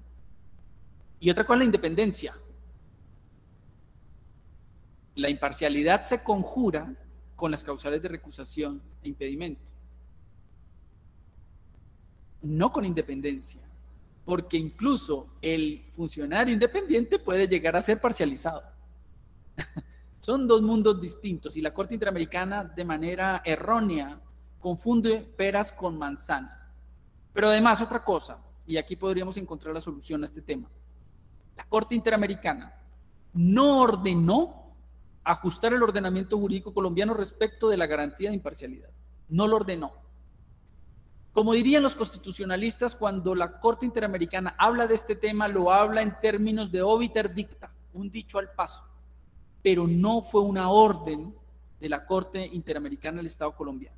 En ese sentido, creería yo que en la medida en que no hay orden, pues no hay lugar a obedecer absolutamente nada. Creería yo que se podría continuar como está.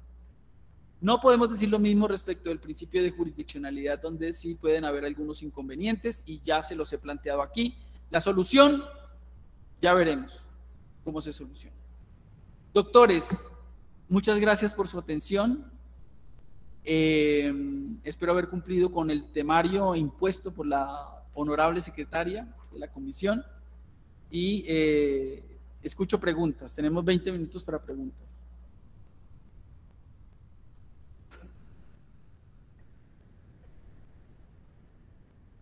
¿Cómo?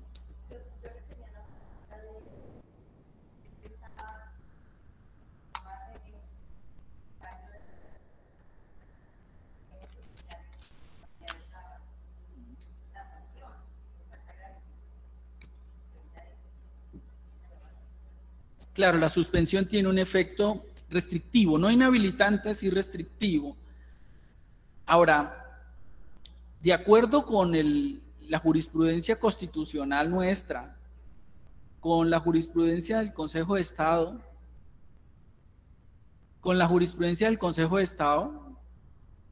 para mí la solución está. en la reforma a la justicia que hizo el legislador respecto de los fallos con responsabilidad fiscal. Aquí hay que ponernos en antecedentes. En el caso, en el fallo de la Corte Interamericana, no solamente se manda al Poder Disciplinario a ajustar en este tema de la función jurisdiccional, sino al Poder Fiscal también.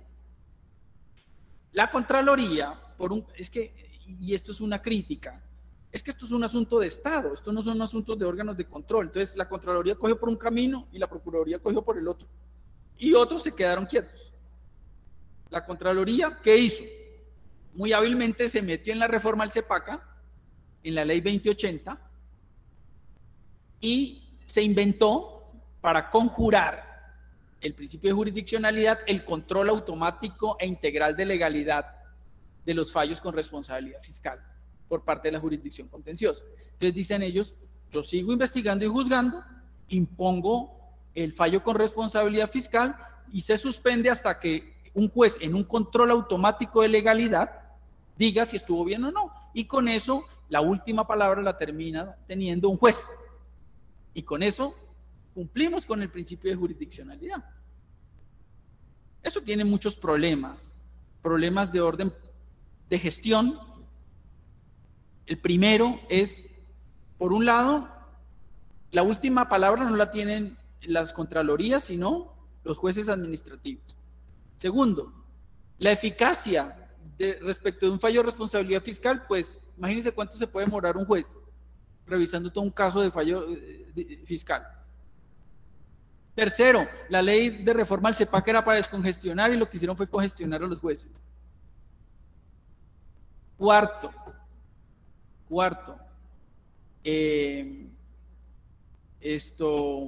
eso según lo dicho por autos del Consejo de Estado, eso es violatorio del acceso a la administración de justicia, porque el control automático de legalidad termina siendo una tercera instancia, ni siquiera una tercera instancia, un grado de consulta, porque se tiene que revisar todo.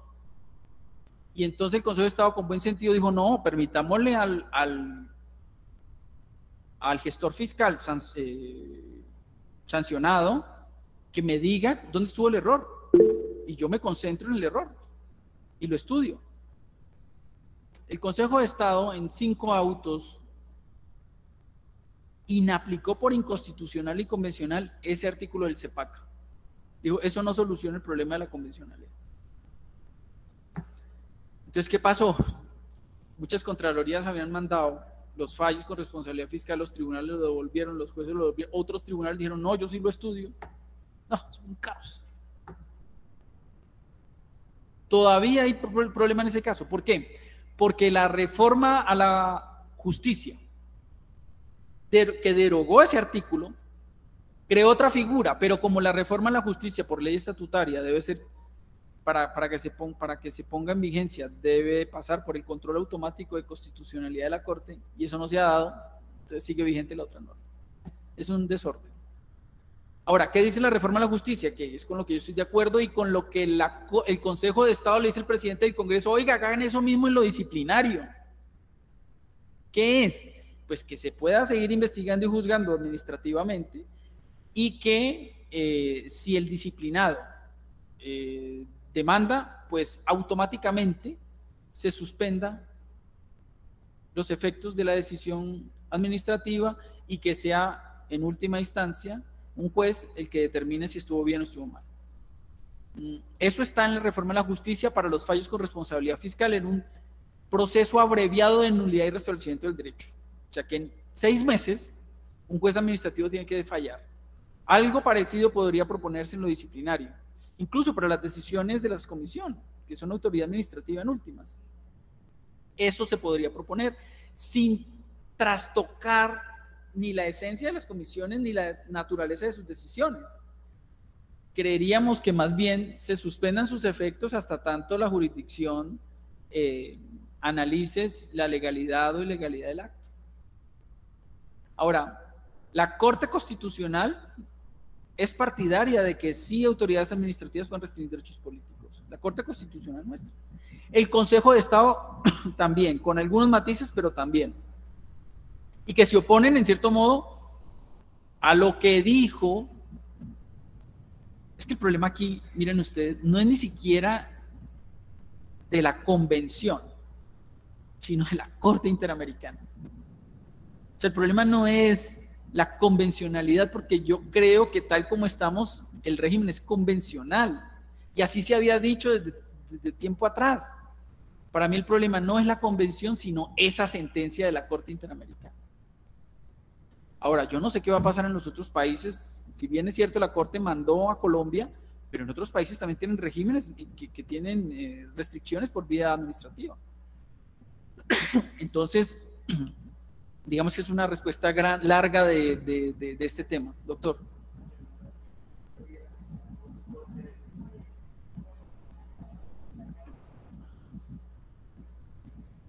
Aló. Doctor, ¿y eso no sería como un control de legalidad posterior cuando el control de legalidad debe ser previo? Cuando se refiere a previo, ¿es por parte de la misma autoridad administrativa? Sí, claro, todos estamos ceñidos al principio de legalidad, pero cuando hablamos de control de legalidad es el judicial. No sé si le entendí bien la pregunta. Es que el control de legalidad, como quedó en la figura penal, es que se hace, por ejemplo, previo al procedimiento. Entonces, acá estaría pasando algo como muy similar. Se me ocurre a mí comparar los dos escenarios. Y es que se estaría realizando todo el proceso disciplinario para posterior a ello someterlo a un juicio como de legalidad, para decir esto quedó mal por esto. ¿Y por qué no previo a ello decir quién sería competente? ¿El juez o el investigador? Porque eso sería como una dualidad procesal, como si se sometiera. No, a ver, si le entiendo bien, no habría pues hay dos procedimientos. Uno sería el administrativo en estricto sentido, el disciplinario nuestro, y otro pues sería el judicial si el sancionado quiere discutir la decisión en sede judicial. Serían dos procedimientos, uno de carácter administrativo y judicial. ¿Qué es lo que se dice en la reforma de la justicia? Para ajustarse en cierto modo sin muchos traumatismos para la institucionalidad, que la decisión disciplinaria sancionatoria administrativa se suspenda automáticamente, no tenga efecto, no se pueda ejecutar hasta tanto el juez lo haga, determine la legalidad de esa decisión. Entonces digamos que en últimas, quien tiene la última palabra va a ser un juez. Entonces conjuramos el tema del principio de jurisdiccionalidad, esa formulita del 23.2 de la Convención que dice condena de juez en proceso penal. Ni siquiera dice juez penal. No, de juez, coma, en proceso penal. Y cuando la Convención en el año 62 dijo proceso penal, a lo que se estaba haciendo referencia era a las garantías que tiene un proceso penal. Que en ese tiempo, dadas las dictaduras que pululaban en Latinoamérica, pues ningún procedimiento administrativo tenía todas las garantías que tiene un proceso penal. Por eso era que hacía referencia, pero la referencia no es para exigir en estricto sentido un proceso penal, sino en amplio sentido para referir que debe tener las garantías de un proceso penal. ¿De acuerdo? Y hoy día, sin duda, los procesos sancionatorios, no solo los disciplinarios, sino los otros, todos gozan de garantías como si fuera un proceso penal. ¿De acuerdo? Es una distinción. Doctora María Fernanda y el doctor.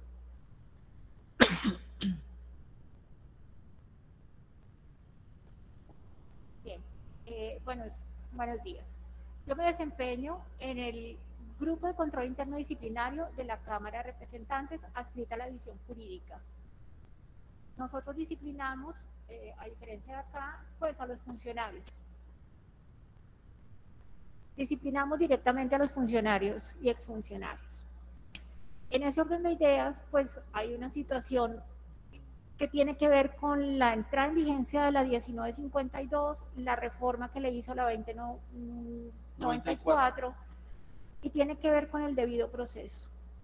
Muchos están abocando o recurriendo a la figura de la remisión por competencia a la Procuraduría, diciendo que este artículo, esta parte de la norma es de orden procesal y por ende de orden público y tiene obligatoriamente que entrar en vigencia ya. Y que por ello se debe hacer la remisión porque en efecto el grupo no cuenta con la división entre la parte, entre digamos que los que van a hacer la parte instructiva y quienes van a hacer la etapa de juzgamiento. Como la Procuraduría así lo dijo en su circular, en caso de que eso no sea posible por organización, por infraestructura, entonces ella asumirá la parte de juzgamiento. Y en este momento estamos en descargos, es decir, en etapa de juzgamiento. Entonces tenemos la dicotomía que no sabemos qué debemos hacer. ¿Qué hacer? Varias cosas. La primera, el artículo 3º de la ley 2094 que modificó el 12 de la 1952 sobre el debido proceso no está vigente. Podemos decir que las normas procedimentales son de carácter de orden público y que se aplique, sí, salvo que la ley misma difiera su vigencia. Es que ese es el pedacito que se les olvida. En materia de principios generales del derecho, pues sí, claro, las normas procesales son de orden público, se aplican inmediatamente, salvo que la ley diga otra cosa, ¿no? Ya sea su efecto retroactivo, ya sea su postergación de fecha de vigencia, como lo hizo la 2094, efectivamente. Solo hasta marzo del 22 se pone en vigencia ese artículo, porque hoy día el único artículo vigente, o los únicos 2 artículos vigentes, es el 1 de funciones jurisdiccionales y el 74, que divide los roles de investigación y juzgamiento, pero solo respecto de los elegidos popularmente. Entonces, primer premisa, la norma del debido proceso que ha referenciado la doctora María Fernanda no está vigente hoy. Hoy seguimos con el de la ley 734. 2. La directiva de la Procuraduría, la directiva 13 del 16 de julio pasado, que es la que manda división de roles con base en una norma que no está vigente, esto es el argumento de una demanda con suspensión provisional de la directiva. Porque le están diciendo a la Procuraduría, oiga, ¿usted cómo reglamenta un artículo de la ley que no está vigente? Es segunda premisa que hay que tener en cuenta. Muy probablemente se va a pronunciar el Consejo de Estado. 3.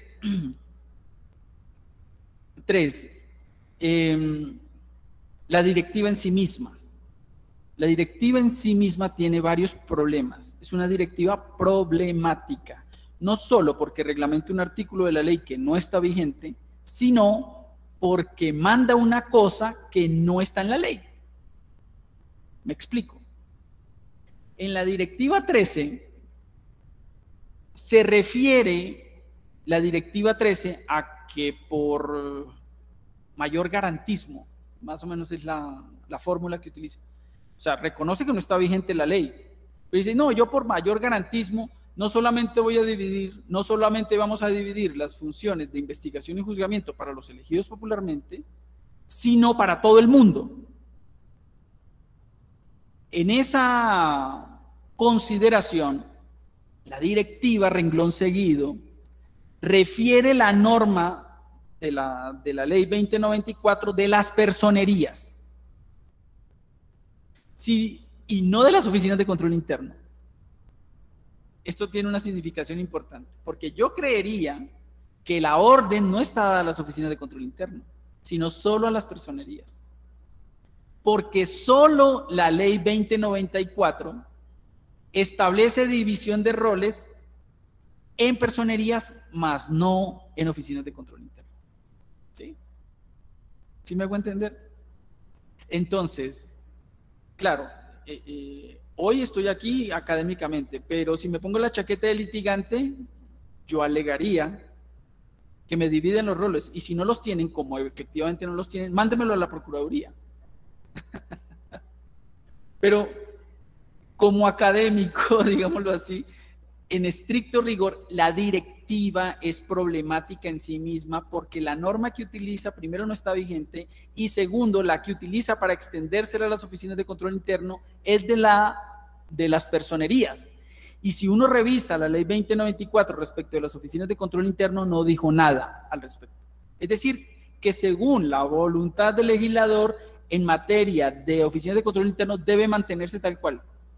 Y si a esto le agregamos lo que dije en algún momento, que la garantía de la imparcialidad no fue ordenada por la Corte Interamericana, porque incluso la misma Corte Interamericana dice, mire, yo no veo ningún inconveniente en el diseño que actualmente tiene el procedimiento disciplinario en esas materias, pues no entiendo para qué traumatizar la institucionalidad en ese aspecto. Entonces, mi doctora María Fernanda, 3 argumentos como para decir, mire,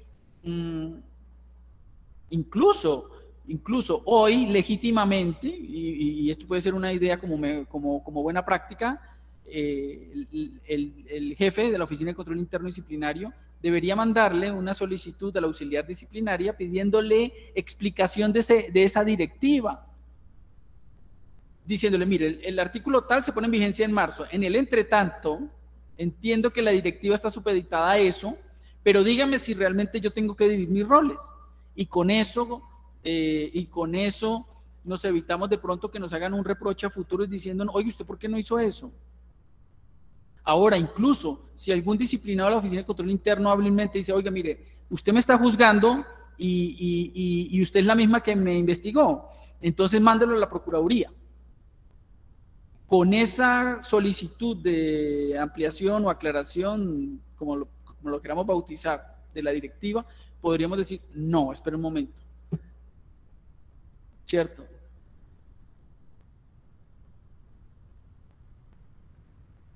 ¿Alguna otra pregunta? Doctor, perdón. Doctor, buenos días. Sí, con respecto a lo que estaba hablando del tema, pues ahí se me va como aclarando algo sobre qué actuación va a tener la Procuraduría en estos procesos, ¿sí? Ya que no la excluye, ¿sí? Pero entendiendo lo que dice el artículo 277 de la Constitución en el numeral 6, lo que dice la Constitución en el 277 en el numeral 6, sobre la vigilancia que debe tener el Ministerio Público ante los procesos, y más ahí aún incluye aquellas personas elegidas por voto popular, ¿sí? ¿Qué instancia va a cumplir la Procuraduría en este proceso? ¿Qué va a seguir después de que a un disciplinado se le dicte el fallo? O sea, ¿a dónde termina un proceso completamente legal para un funcionario, para un congresista, viendo que hay instancias que uno ve que un congresista, bien sea senador o bien sea representantes, apenas llega al cargo, lo primero que le llueve son demandas por todos lados, Consejo de Estado, Procuraduría, por todos lados. Entonces uno se pone a preguntar, ¿qué instancia va a cumplir la Procuraduría en este proceso? A ver, es muy importante la pregunta, pero habría que dividir entonces los 2 escenarios. Uno respecto a las oficinas de control interno disciplinario y otro respecto de las comisiones, ¿cierto? Bueno, respecto de las comisiones, que es sobre lo que hemos venido hablando, pues yo creo que ha sido claro en la exposición. Creo que hay una zona gris que tiene que ver con el poder preferente, que yo sostengo que no cabe, que de acuerdo con la decisión del senador Pulgar, el Consejo de Estado olvidó, o no sé si enmendó, bueno, no se sabe todavía bien a ciencia cierta cómo va a ser eso, pero digamos que en las comisiones pues va a venirse lo que hemos hablado ya a lo largo de todo este rato. Y en las oficinas de control interno, sin duda ahí la Procuraduría mantiene su poder preferente por virtud del artículo 3 de la ley 734, que lo dice expresamente. Volvemos al tema de la excepcionalidad que debe ser expresa. Ahí sí cabe, evidentemente. Ahora, respecto de la duda que ha generado la directiva, la no vigencia de la ley 2094 y todo esto, yo simplemente le diría que para mí valdría la pena hacer una consulta a la misma Procuraduría, al auxiliar disciplinario, diciéndole, oiga, mire, tengo esta preocupación. No vamos a cuestionar a la Procuraduría. Tengo esta preocupación. El artículo 3º no está vigente. La directiva hace esta referencia, pero entendemos que lo está haciendo solo respecto de personerías. Respecto a oficinas de control interno, ¿qué hacemos? Y que respondan. Pues con la experiencia de lo que hemos tenido en la Procuraduría, realmente, ¿qué ha pasado, doctor? Nos han mandado varios procesos en los que ellos piensan que somos los competentes. Le pongo un ejemplo. Hay muchas denuncias contra los representantes miembros de la Comisión de Acusaciones, porque un proceso no se mueve, bueno, claro. Entonces eso todo nos lo han mandado. Y ha habido 2 o 3 casos que han sido medio mediáticos y que lo único que me han mandado a preguntar a la comisión es, ¿usted ha abierto, ha hecho algo? Sí, pero no nos han pedido, sí, iba en esto, y está en esto, y no nos lo han pedido. Ustedes no saben uno, pero sí nos reconocen para ciertas cosas, realmente sí nos han mandado muchas cosas de allá para acá, hasta ahora. Sí, a ver, claro, y todo se debe a la juventud de la ley y a una larga tradición jurídica de la Procuraduría. Que esos de la Comisión de Acusaciones los estaban llevando en el Consejo Superior de la Judicatura. A raíz de la ley, entonces también de allá también me mandaron para acá. Porque como les daban como autoridad jurisdiccional le estaban poniendo autoridad jurisdiccional a los representantes miembros de la Comisión de Acusaciones. Entonces, los querían sancionar allá. En el Consejo Superior. Sí, señor. Ya entendí. ¿Ya? Interesante. Entonces, de allá también Interesante. nos sentamos con ellos y vieron que realmente con la ley, con la 1828, debía ser la Comisión de Ética la que se encargara de esos casos. Yo les sugiero algo. Ya es una cuestión práctica, no es porque lo jurídico yo creo que tenemos claridad sobre el tema, poco a poco se va a ir dando claridad, pero en esto son necesarias más decisiones de la jurisdicción. No crean que el tema del non bis in idem entre el disciplinario y el penal se decantó en una sola sentencia. Una cosa que podría ser de perogrullo, no era tan fácil de comprender que una misma conducta pudiera generar o activar varios regímenes sancionatorios. Algo parecido hay que hacer con esto, creo yo. Y entonces yo lo que creo es que, teniendo la certeza de nuestro régimen especial, valdría la pena que los nuevos casos en los que se abra, se requiera la Procuraduría. No hay que tener miedo, requiéranlo. Es decir, si por el artículo 3º de la 1828 abrimos una investigación disciplinaria contra el representante fulanito de tal, así como hace la Procuraduría respecto de las oficinas de control interno y respecto de personerías y respecto de las demás autoridades disciplinarias, aquí como la competencia es principal y excluyente, decirle, mire, si a usted le ha llegado lo mismo, pero al contrario, decirle, mire, si a usted le ha llegado, envíemelo porque yo soy el competente. Pero no hay por qué. Miren, es que si no se hubiera, al margen de las personas, si no se hubiera generado estos antecedentes, hoy la comisión no serviría para nada. Hoy esta ley estaría muerta. Esto no serviría. Entonces, creería yo que obviamente con todo el respeto a la institucionalidad, yo creería que sí hay que propiciar esos escenarios. Y lo tienen todo. Ha habido conductas recientemente de bastantes congresistas que ameritaría una discusión a fondo. Pero eso solo se hace generando el proceso dialéctico, para no hablar de debate ni de conflicto. ¿Sí? dialéctico, porque la Procuraduría puede pronunciarse, puede valorar sin necesidad de ir otra vez al Consejo de Estado. ¿Sí?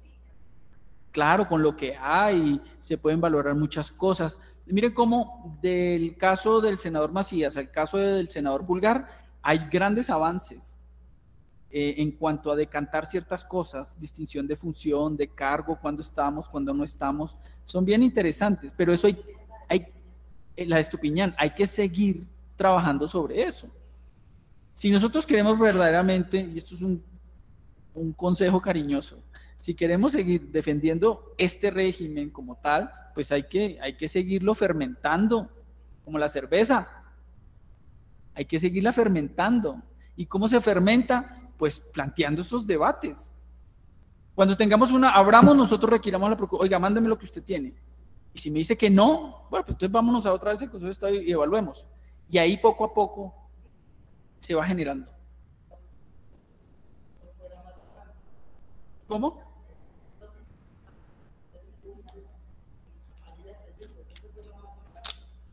Garante.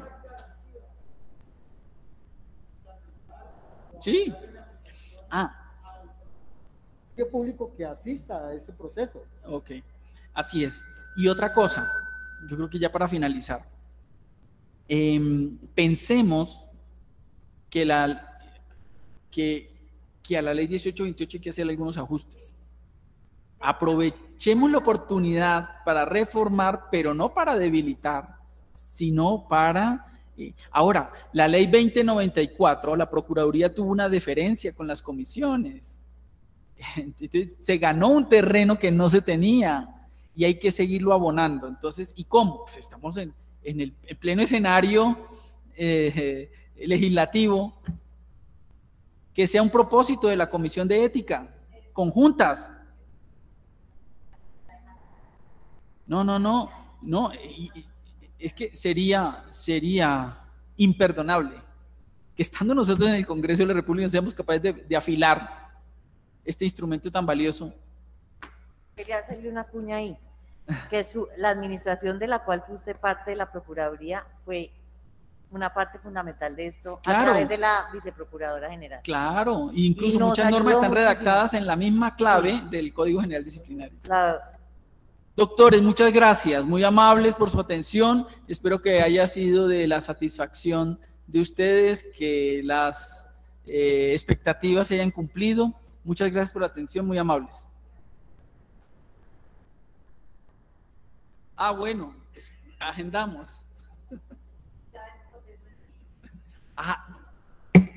Así es. Doc, disculpa. Tenemos una personita que está conectada a través de Google Meet, no sé si de pronto le quiere responder una inquietud que tiene. A ver. Adelante, Yesenia Carolina Benavides, puedes por favor encender tu micrófono y realizar la pregunta. Sí, doctor, buenas tardes. ¿Sí me escuchan? Sí, perfectamente. Listo. Yo tengo una preguntita, ya usted nos ilustró acerca de la inviolabilidad parlamentaria, cuando pues estas conductas corresponden a un voto o a una opinión, son atribuidas a la Comisión de Ética. Yo tenía una duda y es, ¿qué sucede con la competencia cuando existe una queja por una opinión de un congresista, pero esta queja se hace con base a la configuración de un delito? Ejemplo, estoy quejándome sobre un congresista que en su derecho de opinión me acusa de cometer un delito. Entonces, yo interpongo una queja disciplinaria solicitando que este sea investigado por el delito de calumnia. De calumnia, injuria o calumnia. Ajá. No sé ahí cómo si es posible que se afecte la competencia. Como usted refiere, pues las sanciones son tan amplias en el Código de Ética que la verdad no sabría cómo proceder ahí. Sí, mira, lo primero es que hay claridad frente al tema de la competencia en lo que concierne a los votos y opiniones. Entonces, digamos que respecto de esa conducta, en principio, la competencia, para hablar del tema primero procedimental, la competencia sería de la comisión, tal como lo ha dicho el Consejo de Estado en las dos decisiones del senador Macías y del senador Pulgar, ¿sí? Entonces digamos que no habría duda sobre el tema. Lo otro es determinar si hay responsabilidad o no, y eso es un tema que habría que analizar a mayor profundidad, porque lo que protege la Constitución y las constituciones de todo el mundo es que votos y opiniones de los parlamentarios son inviolables, es una garantía. Entonces, ¿hasta dónde? Ya es un tema de la responsabilidad, ¿hasta dónde podríamos disciplinarlo por esa conducta si esa queda cobijada por la inviolabilidad parlamentaria de los votos y opinión, o si queda por fuera? Ese sería más bien el debate. Respecto a la competencia, no tengo duda que es la comisión. Respecto de la responsabilidad del parlamentario es donde tendríamos que analizar. Vale, muchas gracias, doctor. Bueno, gracias. Bueno.